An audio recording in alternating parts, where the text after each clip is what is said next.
I'm honored that so many of you came out tonight to be part of the dialogue on public education. To improve our schools, we need to involve everyone. The number one thing that I learned in my 25 years of public school teaching is this: education is not a business.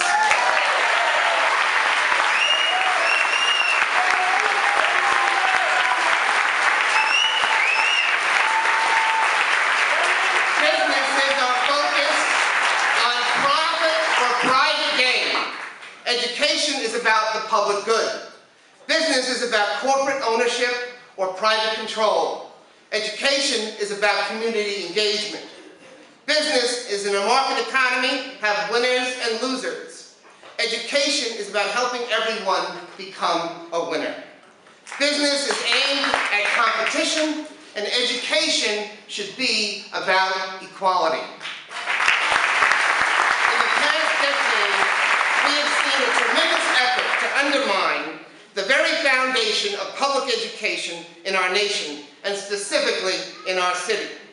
Lost in this debate has been what is the goal of public education, and here is my answer. The goal of public education is to prepare students for challenges they will face throughout their lives. We live in a democracy where every person counts equally. So having educated people is crucial for making better political decisions, something that would help me in my role as an elected official. The founders of this country believed in teaching the basics, like reading, writing, and math, but they understood that academic skills were not enough. We needed civic education, preparation to participate in the neighborhood, city, state, and nation. In short, we need to teach democracy. Are the children growing in their ability to work together toward a common end? That question was asked by Horace Mann in 1938. It is still an essential question today. Remember those essential questions? Working together toward a common end is vital because we live in a democracy. Businesses are not about sharing. Businesses are not about working together for the common good. They are about profit, and powerful corporate forces have now teamed up with billionaires and misguided politicians to privatize education. In 2002, Mayor Bloomberg took control of the city's public schools.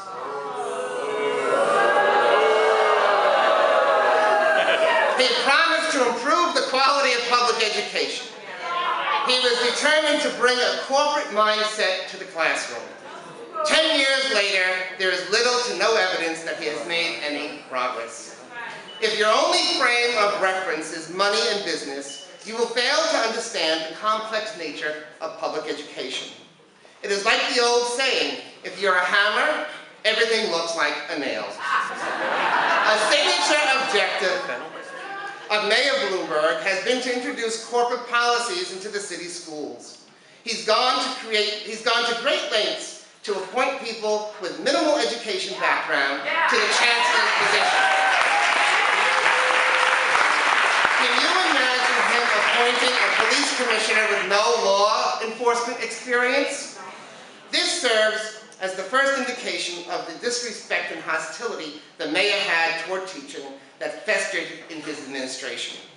The corporate reformers believe that using money as a motivation will improve performance. So they call this merit pay.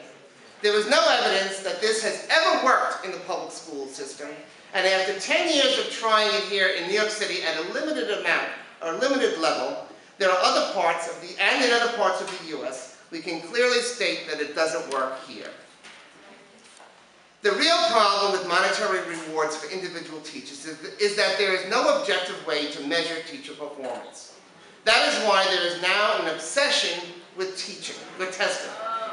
It is a convenient way for corporate-minded policymakers with no understanding of the nature of the classroom or the individualized needs of children to use data to expand efforts to privatize public education. The focus on testing is madness, as education historian Diane Rabbit stated. The dependence on standardized testing has and will incentivize cheating, narrow curriculum, and demoralize our professional educators. New York City's public school system is responsible for educating a very diverse group of children with diverse needs. The leadership in our schools need to address the disparities that are present before children even enter a classroom.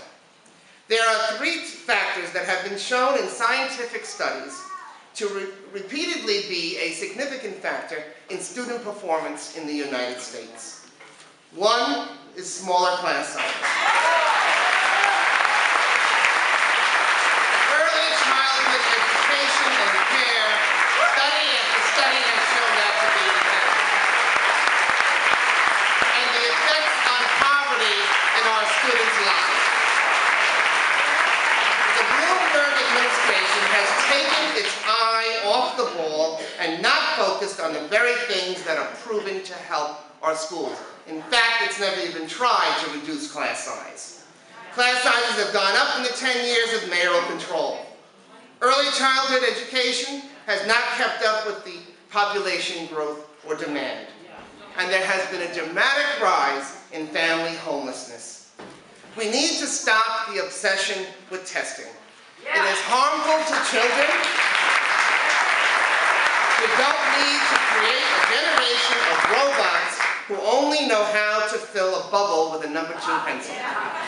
We need independent thinkers with a broad base of knowledge and enhanced social skills. The Bloomberg administration is playing a shame and blame game. But I say shame on him for releasing these scores of our dedicated teachers and staff. How dare he!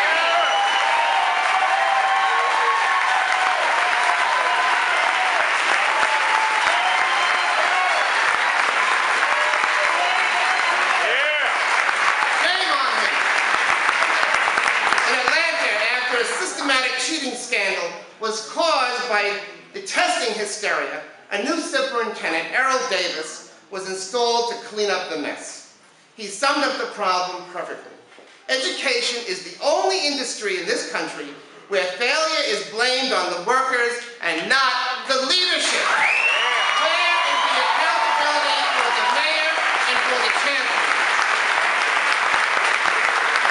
Teachers need support, not threats. Children need resources and not more tests.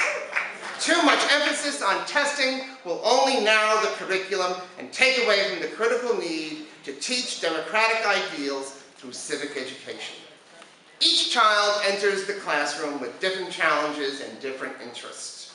A teacher must have the ability to teach each child as an individual, and teachers must have a latitude to adopt a strategy for learning specifically catered to that individual child.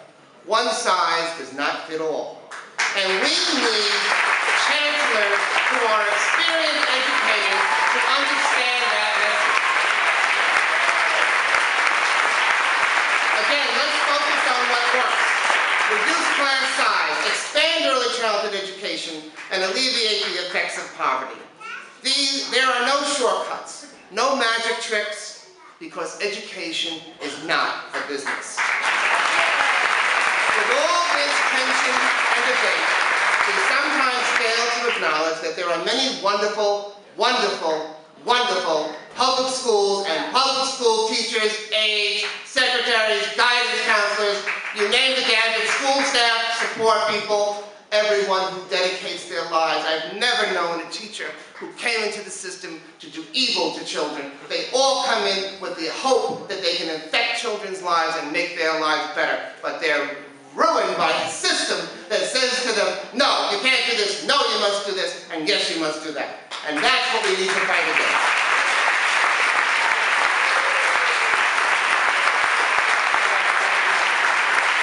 As we move along, what I would like to make sure happens here in New York City as a council member, as a member of the New York City Council, is that we celebrate teachers and principals who make a positive contribution to our communities, and we should be celebrating.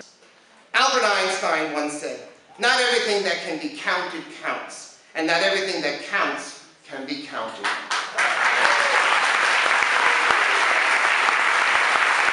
To improve education, it will take time. It will take leadership. It will take a vision of education that values equality. It will take tremendous resources like money and building schools. But most importantly, it will take respect. Thank you very, very much.